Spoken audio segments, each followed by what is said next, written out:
सुनैना और सुरेखा ये दोनों देवरानी जेठानी थी। जेठानी सुनैना नौकरी भी करती थी और देवरानी सुरेखा ये घर संभालती थी। उनका परिवार बहुत बड़ा था।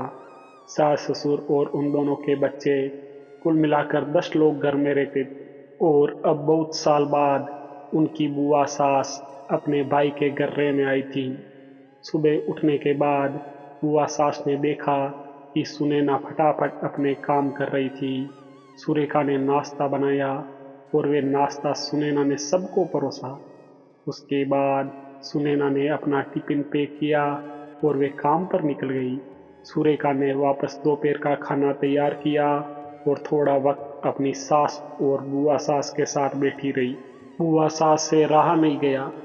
उन्होंने सुरेखा को पूछा, छोटी बहू तुम्हारी जिठानी तुझ पर बहुत हुक्म चलाती है।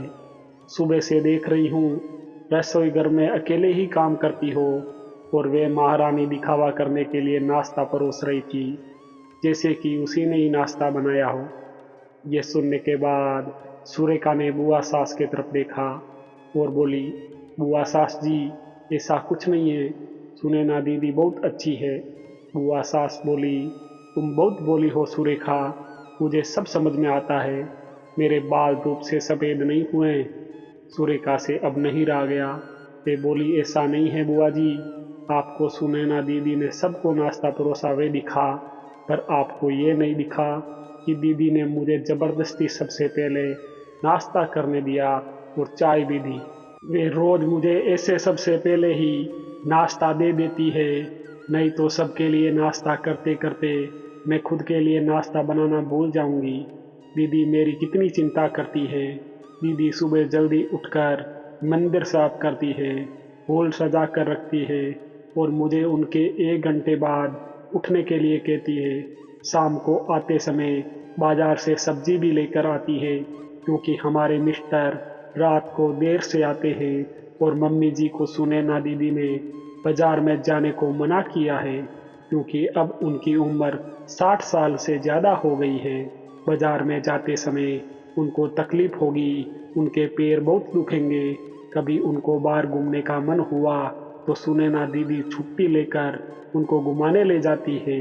और हाँ बुआ जी, दीदी रोज़ शाम को आने के बाद वे कितनी भी थकी हो तब भी मुझे खाना बनाने में मदद करती है। वे मेरी बड़ी जेठानी ज़रूर है, पर मुझे अपनी छोटी बहन ही समझती है और मैं उनको अपनी बड़ी बहन समझती हूँ। ये सब सुनकर बुआ सास एकदम चुप हो गई। उनकी चुगली सुरेखा के आगे टिक नहीं पाई। शाम को सुनैना सब्जी की थैली सुरेखा के पास देते हुए बोली, सब्जी के साथ तुम्हारी मनपसंद लेखक की किताब भी है उसमें। यह सुनकर सुरेखा खुश हो गई। सुनैना को थैंक यू बोलकर सब्जी की थैली किचन में रखकर वे अपने रूम में चली गई। उतने में बुआ ने सुनैना को आवाज़ दी, बड़ी बहू जरा ये आना।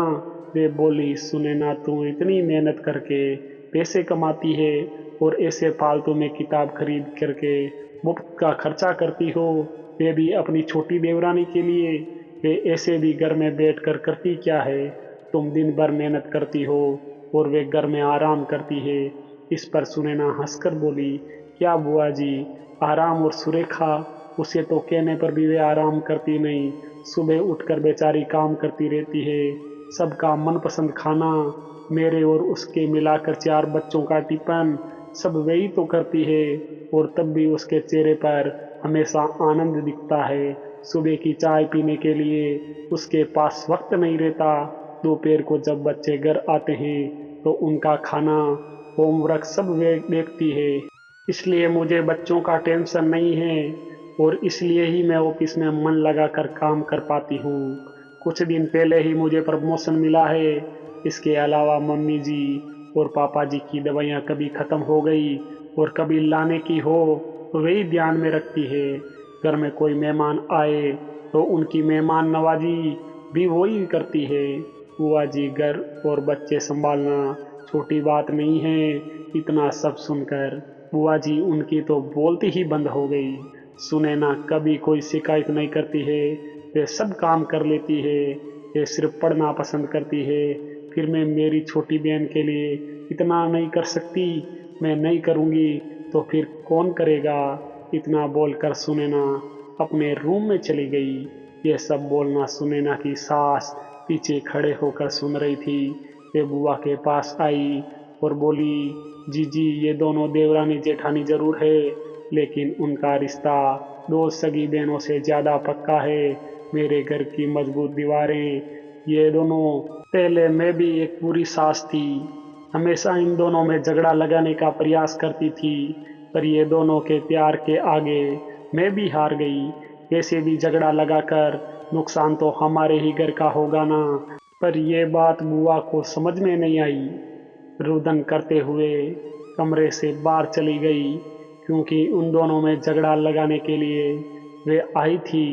पर सुनैना और सुरेखा, इनके जैसी दो समझदार देवरानी जिठानी के बीच झगड़ा करवाना बहुत मुश्किल था।